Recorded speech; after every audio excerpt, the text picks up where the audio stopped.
is Jeff Cochell. We got the Delta Blue. We got Paige Jones. We got Rachel Starr. We got Brooke Wild and Alex Tanner. You take some time and research to figure out which sex toy works for you. Most popular, most expensive, most technologically advanced toys out there might not gel with how your body operates. Everyone's body and sexual responses are different, but trust me, it's worth finding it. Finding a good sex toy will take your pleasure to the next level. It's also a significant milestone in your journey to self-love. As we've learned, loving yourself doesn't just come from good looking in a mirror and explaining that everyone is going to be great. It comes from making good decisions for yourself and your body, and choosing a toy that works for you, physically and mentally, is an important step. Instead of asking, which is the best sex toy, ask, which is the best sex toy for me?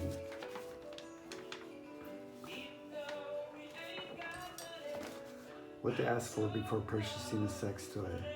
Of course, sex toy purchase could take some trial and error in order to find the perfect toy for you. Consider these questions as you embark on your search. Are there any materials to be cautious of? Do you have any allergies? What is your budget? Sex toys come in a wide range of price points. The most expensive doesn't always mean the best.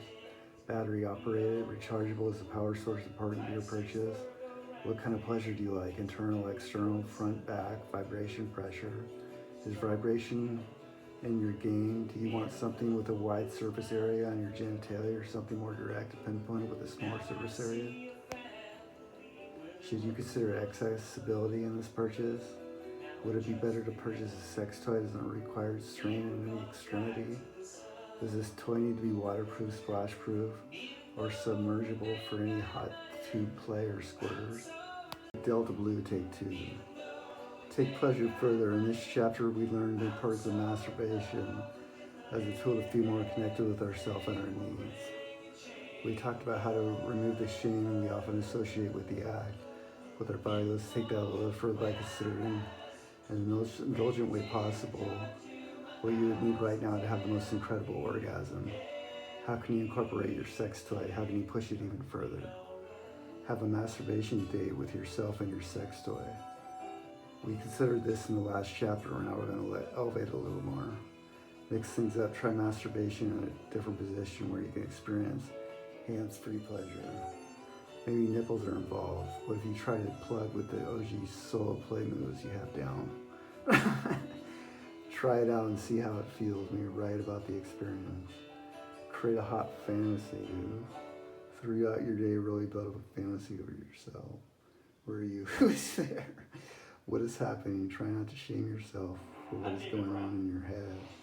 You might find that your brain will lead you to something you never thought about. Now that you've been teasing yourself with the fantasy, credit for yourself with your sex toy and important.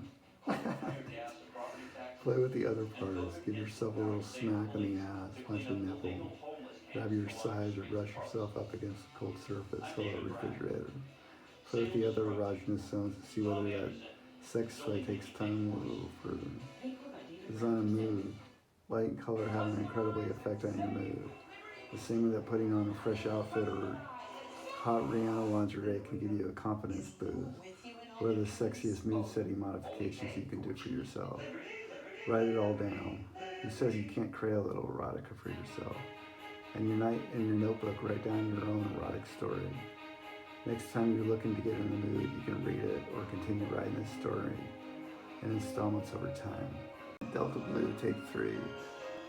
Oh, hey, how are you doing? I know, I'm asking you to write things down and go sex toy shopping. More homework from the author. We've already spoken about your loving body, finding pleasure, and having great solo sex. But the hot sex or orgasms are just a stopgap just because you found one that works. More things work. Right now, we're connected to the body that we learned about with tangible action. Feel like it's too much? Take a second and continue when you're ready. Partners and sex toys. There's nothing better than getting in bed with a person who's jazzed, use all the tools necessary to bring you to an earth-shattering orgasm. Praise to be those humans. Using sex toys with a partner is super hot and can really heighten the overall sex experience as you both explore different types of stimulation together. However, pulling out a sex toy without having a conversation first is also not helpful.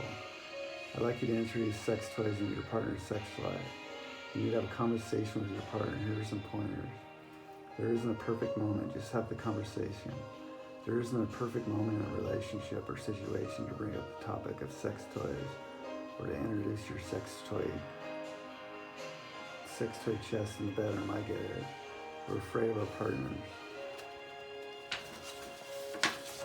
This is where communication is the forever and always the best tool. Have a conversation before you get into the bedroom.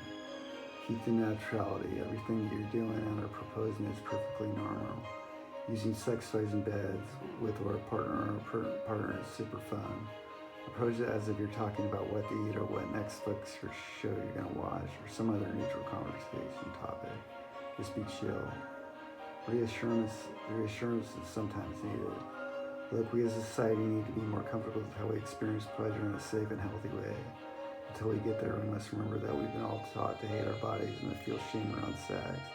It might come up that your partner feels insecure that they can't please you in the same way as a hot sex toy. This is a totally understandable feeling. Hold space for your partner, reassure them, and be kind in your exploration. Alright, we got Delta Blue, take 4. Keeps in routine. Everything that we're doing is perfectly normal.